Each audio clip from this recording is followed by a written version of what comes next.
Hi students, good morning. Myself Manjunath. In the last class, we discussed chemistry bridge courses. Chemistry bridge courses ಅಲ್ಲಿ ನಾವು acids, bases and salts ಅನ್ನು ನೋಡಿದ್ವಿ. ಅದರಲ್ಲಿ definition of acids and bases, examples, chemical properties of acids and bases, types of acids and bases, and indicators. Indicators ಅಂದ್ರೆ ಏನು? Types of indicators ಇವುಗಳನ್ನ ನಾವು ನೋಡಿದ್ದೀವಿ, ಓದಿದ್ದೀವಿ. ಇವತ್ತಿನ ಕ್ಲಾಸಲ್ಲಿ chemical properties of acids and bases ಅನ್ನು ನೋಡೋಣ. ಕೆಮಿಕಲ್ ಪ್ರಾಪರ್ಟೀಸ್ ಏನು? ಕೆಮಿಕಲ್ ಪ್ರಾಪರ್ಟೀಸ್ ಅಂದ್ರೆ chemical reactivities with other elements like metals ಇರ್ಬೋದು, ಮೆಟಲ್ ಕಾರ್ಬೋನೇಟ್ಸ್ ಇರ್ಬೋದು, ಮೆಟಲ್ ಹೈಡ್ರೋಜನ್ ಕಾರ್ಬೋನೇಟ್ಸ್ ಮತ್ತೆ metal oxide and acids and bases. ಇವುಗಳು ಮೆಟಲ್ಗಳ ಜೊತೆ ರಿಯಾಕ್ಟಿವಿಟಿ ಆಗಿ ಯಾವ ಪ್ರಾಡಕ್ಟ್ ಅನ್ನು ಕೊಡ್ತಾರೆ? ಹಂಗೆ ಮೆಟಲ್ ಕಾರ್ಬೊನೇಟ್ಗಳ ಜೊತೆ ರಿಯಾಕ್ಟಿವಿಟೀಸ್ ಆಗಿಬಿಟ್ಟು ಯಾವ ಪ್ರಾಡಕ್ಟ್ ಅನ್ನು ಅಪ್ಟೈನ್ ಮಾಡ್ತಾರೆ? ಈ ರಿಯಾಕ್ಟಿವಿಟೀಸ್ ನ ಇವತ್ತಿನ ಕ್ಲಾಸ್ ಅಲ್ಲಿ ನೋಡೋಣ. Chemical properties of acids and bases, chemical reactions of acids and bases. ಅದರಲ್ಲಿ first one, acid reacts with metal. Acid metal ಜೊತೆ ರಿಯಾಕ್ಟ್ ಆದ್ರೆ ಯಾವ ಪ್ರಾಡಕ್ಟ್ ಸಿಗುತ್ತೆ ಅದನ್ನು ನೋಡೋಣ. Take HCl is an acid. It reacts with a metal. Metal ಅಂದ್ರೆ ಯಾವ್ದಾದ್ರು metal ತಗೋಬಹುದು. Zinc, copper, cobalt, nickel. ನಾವು ಇಲ್ಲಿ ಜಿಂಕ್ ತಗೊಳ್ಳೋಣ. An acid reacts with a metal which gives ZnCl, zinc chloride and hydrogen gas. ನೋಡಿ,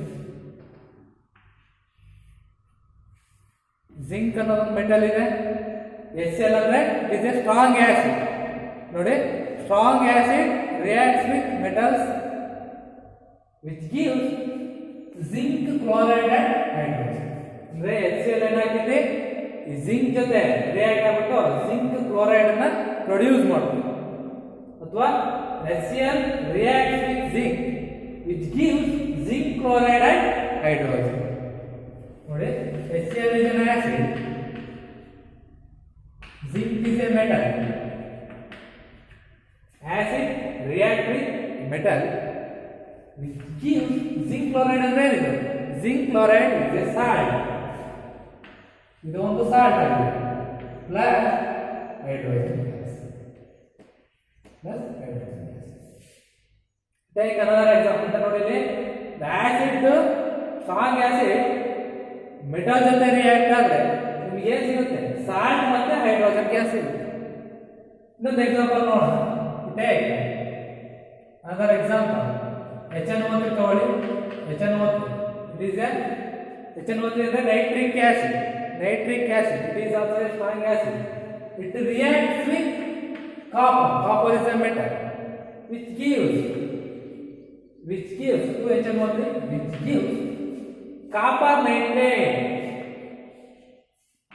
CuNO3 twice. ಇದನ್ನ copper nitrate ಅಂತ ಕರೀತಾರೆ. Copper nitrate plus hydrogen. Copper nitrate is also a salt. ಇದು ಕೂಡ ಒಂದು salt, is hydrogen. ಅಂದ್ರೆ acid metal ಜೊತೆ react ಆಗಿ ಏನು ಸಿಗುತ್ತೆ? ಸಾಲ್ಟ್ ಮತ್ತೆ ಹೈಡ್ರೋಜನ್ ಗ್ಯಾಸ್ ಸಿಗುತ್ತೆ. ಇದು ಕೂಡ HNO3 nitric acid is a salt. It reacts with a metal copper which gives copper nitrate and hydrogen. ಈ ಕಾಪರ್ ಜಾಗದಲ್ಲಿ ನೀವು ಏನು ತಗೊಳ್ತೀರಾ? ಕಾಪರ್, ಜಿಂಕ್ ತಗೊಂಡಿದ್ದೀರಾ. ಜಿಂಕ್, ಕಾಪರ್, ಕೋಬಾಲ್ಟ್, ನಿಕ್ಕಲ್ ಇವೆಲ್ಲವೂ ಕೂಡ ಮೆಟಲ್ಗಳು. ಇಲ್ಲಿ HCl, HNO3 ತಗೊಂಡಿದ್ದೀರಾ. ಅದೇ ತರ ಸಲ್ಫ್ಯೂರಿಕ್ ಆಸಿಡ್ ತಗೊಳ್ಳಿ. ಈ ತರ ಸ್ಟ್ರಾಂಗ್ ಆಸಿಡ್ ತಗೊಂಡ್ರೆ which gives salt and hydrogen. Weak acid ಏನಾಗುತ್ತೆ?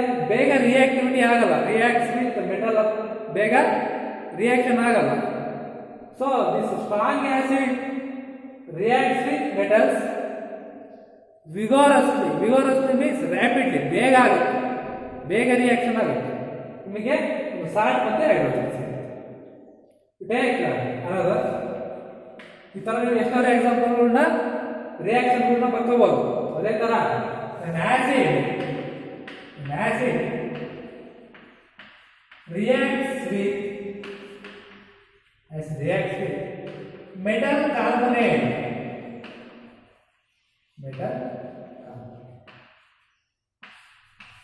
ಅಂದ್ರೆ ಆಸಿಡ್ ಮೆಟಲ್ ಕಾರ್ಬೊನೇಟ್ ಜೊತೆ ರಿಯಾಕ್ಟ್ ಆದ್ರೆ ಯಾವ ಪ್ರಾಡಕ್ಟ್ ಸಿಗುತ್ತೆ ನೋಡಿ. Acid reacts with metal carbonate which gives which product? Take HCl is an acid. It reacts with metal carbonate. Metal carbonate ಅಂದ್ರೆ ಯಾವ ತಗೊಳ್ತೀವಿ? ಸೋಡಿಯಂ ಕಾರ್ಬೊನೇಟ್ ತಗೋಬೋದಾ? Na2CO3. ಇದು sodium carbonate. This is metal carbonate. Sodium is a metal carbonate. HCl reacts with sodium carbonate which gives ಏನು ಸಿಗುತ್ತೆ? Sodium chloride ಸಿಗಬೇಕಾಗ್ತದೆ. ಅಂದ್ರೆ ಇಲ್ಲಿ 2 ತಗೊಳ್ಳಿ. 2HCl reacts with sodium carbonate ತಗೊಂಡ್ರೆ ಇಲ್ಲಿ 2NaCl ಆಗಿದೆ. 2NaCl sodium chloride 2NaCl plus carbon dioxide plus ನೋಡಿ ಇಲ್ಲಿ CO3 ಇದೆ. ಈ ಕಾರ್ಬನ್ ಡೈಆಕ್ಸೈಡ್ ತಗೊಂಡಿದ್ದೀವಿ. H2 ಹೈಡ್ರೋಜನ್ ಎರಡು ಇದಾವೆ. ಇಲ್ಲಿ ಒಂದು ಆಕ್ಸಿಜನ್ ನೋಡಿತ್ತು. ಇದು CO2 ಆಗಿದೆ. ಇಲ್ಲಿ H2. So which gives NaCl carbon dioxide ನೋಡಿ. Acid reacts with metal carbonate. HCl ಅಂದ್ರೆ ಇದೊಂದು ಆಸಿಡ್. ಸೋಡಿಯಂ ಕಾರ್ಬೊನೇಟ್ ಅಂದ್ರೆ this is metal carbonate which gives NaCl carbon dioxide and water. There is an acid. HCl is an acid. It reacts with MC. MC means metal carbonate which gives again salt. Because NaCl is a salt. Salt plus carbon dioxide plus water. So ಅದೇ ಥರ ನೀವು ಇನ್ನೊಂದು ಯಾವ್ದಾದ್ರು ತಗೊಳ್ಳಿ. ಇದೇ HCl ಜೊತೆ calcium carbonate ತಗೊಳ್ಳಿ. CaCO3. HCl reacts with CaCO, calcium carbonate. ಏನು ಸಿಗುತ್ತೆ? ಕ್ಯಾಲ್ಸಿಯಂ ಕ್ಲೋರೈಡ್ CaCl2 2Cl ಇದೆ 2HCl CaCl2 plus CO3 ಅಂದ್ರೆ ಕಾರ್ಬನ್ ಡೈಆಕ್ಸೈಡ್ ಸಿಗುತ್ತೆ ಮತ್ತೆ ಪ್ಲಸ್ H2 2H2 ಇಲ್ಲಿ ಒಂದು O ಉಳಿತು, ಆಕ್ಸಿಜನ್ ಉಳಿತು, ಇಲ್ಲಿ ಹೈಡ್ರೋಜನ್ ಎರಡು ಇದಾವೆ H2 ಅಂದ್ರೆ an acid react with metal carbonate which gives salt, carbon dioxide and water. ಇಲ್ಲಿ ನೋಡಿ HCl is a strong acid. It reacts with calcium carbonate ಮತ್ತೆ ಸೋಡಿಯಂ ಕಾರ್ಬೊನೇಟ್. ಇವೆಲ್ಲವೂ ಕೂಡ ಮೆಟಲ್ ಕಾರ್ಬೊನೇಟ್. ಸೋಡಿಯಂ ಕಾರ್ಬೊನೇಟ್ ಅಂದ್ರೆ metal carbonate, calcium carbonate ಅಂದ್ರೆ metal carbonate. Which gives ಒಟ್ಟೆ product ಏನಾಗಿದೆ? ಹೀಗೆ salt, carbon dioxide and water. Calcium chloride is also A salt, carbon dioxide ಮತ್ತೆ water. ನೀವು ಯಾವುದಾದ್ರೂ ಆಸಿಡ್ ತಗೊಳ್ಳಿದ್ರಿ, ಸ್ಟ್ರಾಂಗ್ ಆಸಿಡ್, ಮತ್ತೆ ಯಾವುದಾದ್ರೂ ಒಂದು ಮೆಟಲ್ ಕಾರ್ಬೊನೇಟ್ ತಗೊಳ್ಳಿ. ಇವೆರಡು ನಡುವೆ ರಿಯಾಕ್ಷನ್ ಆದ್ರೆ ರಿಯಾಕ್ಟಿವಿಟೀಸ್ ಆದ್ರೆ ನಿಮಗೆ ಸಿಗುವಂತ ಪ್ರಾಡಕ್ಟ್ ಸಾಲ್ಟ್ ಆಗಿರುತ್ತೆ, ಇನ್ನೊಂದು ಕಾರ್ಬನ್ ಡೈಆಕ್ಸೈಡ್ ಆಗಿರುತ್ತೆ, ಇನ್ನೊಂದು ವಾಟರ್. ಸೊ ಅದೇ ತರ ನಾವಿಲ್ಲಿ ನೆಕ್ಸ್ಟ್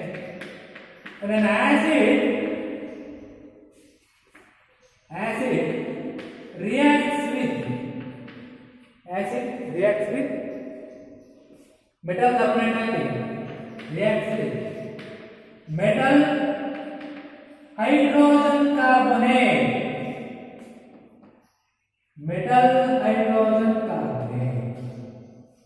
ಆಸಿಡ್ ಈ ಮೆಟಲ್ ಹೈಡ್ರೋಜನ್ ಕಾರ್ಬೊನೇಟ್ ಜೊತೆ ರಿಯಾಕ್ಟ್ ಆಗಿ ಯಾವ ಪ್ರಾಡಕ್ಟ್ ಸಿಗುತ್ತೆ? Take an acid.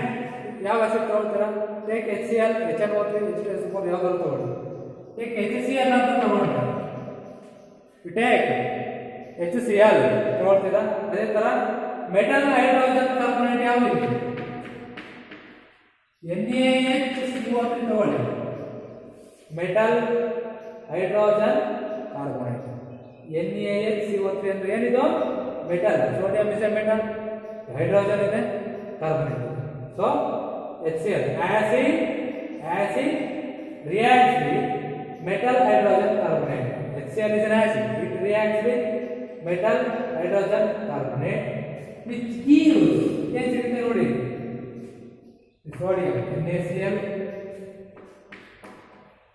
sodium chloride NaCl plus again ಇಲ್ಲೊಂದು ಹೆಚ್ಚಿದೆ CO3 ಇದೆ, ಇಲ್ಲಿ ಕಾರ್ಬನ್ ಡೈಆಕ್ಸೈಡ್ ಇತ್ತು ಮತ್ತೆ H2O. ಅಂದ್ರೆ acid reacts with metal hydrogen carbonate which gives NaCl ಅಂದ್ರೆ salt. ಅಂದ್ರೆ HCl is an acid, HCl is an acid, reacts with metal hydrogen carbonate which gives salt ಮತ್ತೆ carbon dioxide and water. Salt, carbon dioxide and water. ನೋಡಿ same. HCl is an acid. Sodium hydrogen carbonate ಅಂದ್ರೆ ಇದು metal hydrogen carbonate. ಸಿಗೋ product NaCl ಅಂದ್ರೆ salt ಮತ್ತೆ carbon dioxide ಮತ್ತೆ water. ಇದು ಗೊತ್ತಾಯ್ತು ಅನ್ಕೊಂತೀನಿ. ಒಂದು ಆಸಿಡ್ ಮೆಟಲ್ ಹೈಡ್ರೋಜನ್ ಕಾರ್ಬೊನೇಟ್ ಜೊತೆ ರಿಯಾಕ್ಟ್ ಆದ್ರೆ ನಿಮಗೆ ಒಂದು ಸಾಲ್ಟ್ ಸಿಗುತ್ತೆ, ಕಾರ್ಬನ್ ಡೈಆಕ್ಸೈಡ್ ಸಿಗುತ್ತೆ ಮತ್ತೆ ವಾಟರ್ ಸಿಗುತ್ತೆ. Next one, an acid reacts with metal oxide. Acid, like HCl is an acid. It reacts with metal oxide. Magnesium is a metal, MgO. This is metal oxide, which gives like HCl, magnesium chloride, MgCl2. Magnesium chloride plus H2O. ಅಂದ್ರೆ acid reacts with magnesium oxide which gives magnesium chloride ಅಂದ್ರೆ salt plus water. HCl ಅಂದ್ರೆ ಇಲ್ಲಿ acid reacts with metal, magnesium is a metal oxide which gives salt and water. ಅದೇ ತರ take hour example, magnesium oxide ಬದಲಾಗಿ ನೀವು calcium oxide ತಗೊಳ್ಳಿ. 2HCl reacts with CaO, calcium oxide, which gives CaCl2, calcium chloride plus 2HCl ಇದೆ water H2. ಅಂದ್ರೆ acid metal oxide ಜೊತೆ react ಆದ್ರೆ ನಿಮಗೆ ಬರೋ ಪ್ರಾಡಕ್ಟ್ ಸಾಲ್ಟ್ ಅಂಡ್ ವಾಟರ್ ಆಗಿರುತ್ತೆ. These are the chemical reactivities of acids with metal oxide, metal carbonate ಮತ್ತೆ metal hydrogen carbonate. ಅದೇ ತರ ನಾವು next base reacts with metal carbonate ಇವುಗಳನ್ನ ನೋಡ್ತಾ ಹೋಗೋಣ. Next one is chemical properties of bases. ಇಲ್ಲಿ the base reacts with metal ಏನಾಗುತ್ತೆ? Take base reacts with metal. Sodium hydroxide is a base. It reacts with a metal zinc. Zinc ಅಂದ್ರೆ ಏನಿಲ್ಲಿ metal. So base reacts with metal which gives Na2ZnO2 ಅಂತ ಇದೆ. ಇದು ಹೆಂಗ್ ಬಂತು ನೋಡಿ, ಇದು zinc ಇದೆ, ಸೋಡಿಯಂ ಇರ್ತದೆ ಎರಡಿದೆ. ಸೊ Na2 ಜಿಂಕ್, ಆಕ್ಸಿಜನ್ ಇರ್ತವೆ ಎರಡಿದೆ. ಸೊ Na2ZnO2 ಪ್ಲಸ್ ಹೈಡ್ರೋಜನ್ ಕೂಡ ಎರಡಿದೆ. ಸೊ Na2ZnO2 ಇದನ್ನ ನಾವು ಸೋಡಿಯಂ ಜಿಂಕೇಟ್ ಅಂತ ಕರೀತೀವಿ. Sodium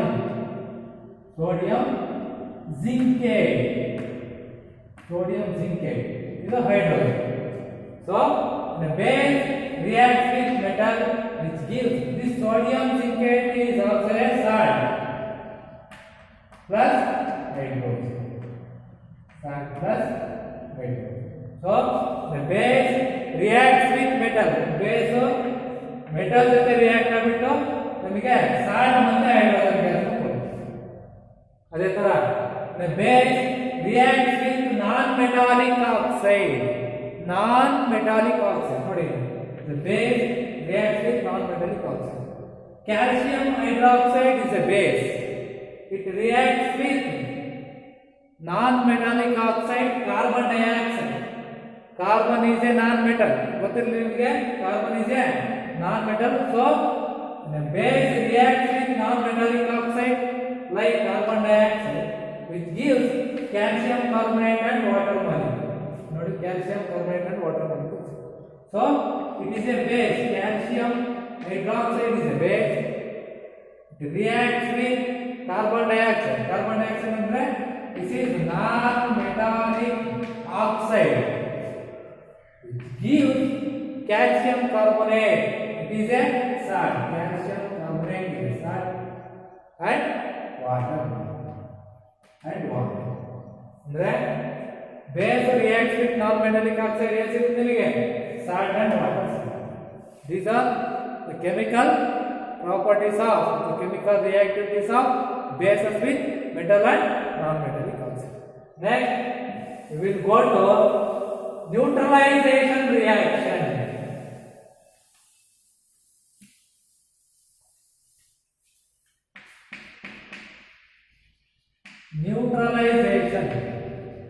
Neutralization reaction. What is neutralization reaction? When an acid reacts with base, any of the base, अथवा an acid and bases reacts with each other. An acid and bases reacts with each other to give salt and water. You notice HCl is an acid, NaOH is a base, which reacts with each other, which produces salt and water. Salt and water. This reaction is called neutralization reaction. When an acid reacts with a base, or an acid and bases reacts with each other, it produces salt and water. This reaction is called neutralization reaction. ಅಂದ್ರೆ ಒಂದು acid ಮತ್ತೆ ಬೇಸ್ಗಳು ಎರಡು ಕೂಡ ಪರಸ್ಪರ reaction ಆಗಿಬಿಟ್ಟು ನಮಗೆ ಒಂದು salt ಮತ್ತೆ ವಾಟರ್ ಸಿಗುತ್ತೆ. This HCl and sodium hydroxide reacts with each other to produce sodium chloride and water. Sodium chloride is a salt. ಇದನ್ನು ನಾವು ಟೇಬಲ್ ಸಾಲ್ಟ್ ಅಥವಾ ಕಾಮನ್ ಸಾಲ್ಟ್ ಅಂತ ಕರೀತೀವಿ. ಸೋಡಿಯಂ ಕ್ಲೋರೈಡ್ ಈ ರಿಯಾಕ್ಷನ್ ಅನ್ನು ನಾವು ನ್ಯೂಟ್ರಲೈಸೇಷನ್ ರಿಯಾಕ್ಷನ್ ಅಂತ ಕರೀತೀವಿ. Neutralisation reaction. ಅದೇ ತರ ಸಾಲ್ಟ್ ಅಂತ ತಗೊಂಡ್ರೆ what is salt? What is salt? Salt is an ionic compound. Salt is an ionic compound which is obtained. Salt is an ionic compound which is obtained by the reaction of acid with base. Reaction of acid with base. What is salt? Salt is an ionic compound which is obtained by the reaction of acid with salt.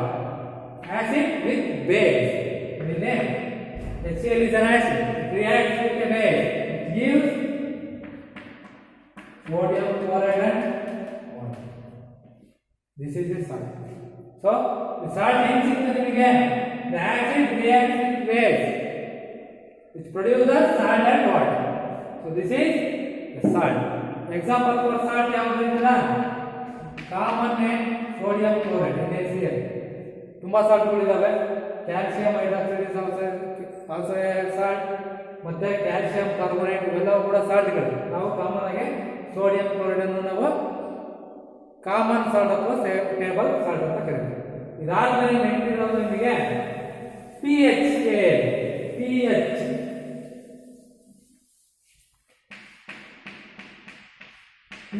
Scale. What is pH? ಅದನ್ನು ಯಾಕೆ use ಮಾಡ್ತೀವಿ pH ಅಂದ್ರೆ, what is pH scale? It is a scale used to find out the solution is acidic or basic. Used to find out the solution is acidic or basic. ಒಂದು solution ಅನ್ನ acidic ಅಥವಾ basic ಅಂತ ಕಂಡುಹಿಡಿಯಕ್ಕೆ ಈ pH scale ಅನ್ನು use ಮಾಡ್ತೀವಿ. It is used. pH scale is used to identify the acidic or basic solution. Athwa an aqueous solution is an acidic or basic, it can be identified by this pH scale. The pH scale range is from 0 to 40. The range is scale range ಬಂದ್ಬಿಟ್ಟು 0 ಇಂದ 40 ತನಕ ಇರುತ್ತೆ. 0 is 7 is 40. 1 2 3 4 5 6 7 ಇಲ್ಲಿ 8 9 10 11 12 13 and 14. ಆ range ಒಂದು ಆಕ್ವಿಯಸ್ solution ಅಥವಾ ಒಂದು solution ಇನ ರೇಂಜ್ ಫ್ರಮ್ ಲೆಸ್ ದ್ಯಾನ್ 7 ಇದ್ರೆ, ಲೆಸ್ ದ್ಯಾನ್ 7 ಇದ್ರೆ ಅದನ್ನು ನಾವು ಅಸಿಡಿಕ್ ಅಂತ ಕರಿತೀವಿ. ಅದೇ ತರ ಗ್ರೇಟರ್ ದ್ಯಾನ್ 7 ಇದ್ರೆ ನಾವು ಬೇಸಿಕ್ ಅಂತ ಕರಿತೀವಿ. So pH scale is used to find out whether the solution is acidic or basic. Its range from 0 to 14 ಇರುತ್ತೆ. ಇದರಲ್ಲಿ ಲೆಸ್ ದ್ಯಾನ್ 7 ಇದ್ರೆ ಒಂದು ಸೊಲ್ಯೂಷನ್ ಇನ pH scale range less than 7 ಇದ್ರೆ ಅದನ್ನು ನಾವು ಅಸಿಡಿಕ್ ಸೊಲ್ಯೂಷನ್ ಅಂತ ಕರಿತೀವಿ ಅಥವಾ ಅಸಿಡಿಕ್ ಅಂತ ಕರಿತೀವಿ. ಅಬೌವ್ 7 ಇದ್ರೆ ಬೇಸಿಕ್ ಅಂತ ಕರಿತೀವಿ. ಹಾಗಾದ್ರೆ ಎಕ್ಸಾಕ್ಟ್ 7 ಇತ್ತು =7 ಇತ್ತು ಅಂದ್ರೆ ಅದನ್ನು ನಾವು ನ್ಯೂಟ್ರಲ್ ಅಂತ ಕರಿತೀವಿ. ನ್ಯೂಟ್ರಲ್. ಲೆಸ್ ದ್ಯಾನ್ 7 ಇದ್ರೆ ಈಸ್ ಅಸಿಡಿಕ್, ಗ್ರೇಟರ್ ದ್ಯಾನ್ 7 ಇದ್ರೆ ಬೇಸಿಕ್ ಅಥವಾ ಬೇಸ್. ಆಸಿಡ್ ಅಂತ ತಗೊಂಡ್ರೆ ಅದರ pH ರೇಂಜ್ ಲೆಸ್ ದ್ಯಾನ್ 7 ಇರುತ್ತೆ. ಬೇಸ್ ತಗೊಂಡ್ರೆ ಅದರ pH ರೇಂಜ್ ಅಬೌವ್ 7 ಇರುತ್ತೆ. ಸೊ =7 ಇತ್ತು ಅಂದ್ರೆ ಅದು ನ್ಯೂಟ್ರಲ್ ಆಗಿರುತ್ತೆ. So water H2O, ವಾಟರಿನ pH range ಬಂದ್ಬಿಟ್ಟು 7, ಎಕ್ಸಾಕ್ಟ್ 7 ಇರುತ್ತೆ. So water is neutral. ಅದೇ ತರ ಆಸಿಡ್ ರೈನ್ ಅಂತ ಕೇಳಿರ್ತೀರ. ಆಸಿಡ್ ರೈನ್, ಈ ಆಸಿಡ್ ರೈನಿನ pH, ಆಸಿಡ್ ರೈನಿನ pH ಬಂದ್ಬಿಟ್ಟು 5.6 ಇರುತ್ತೆ. 5.6. ಅದೇ ತರ ಬ್ಲಡ್ ಇನ pH ರೇಂಜ್ 7.4, approximately 7.4.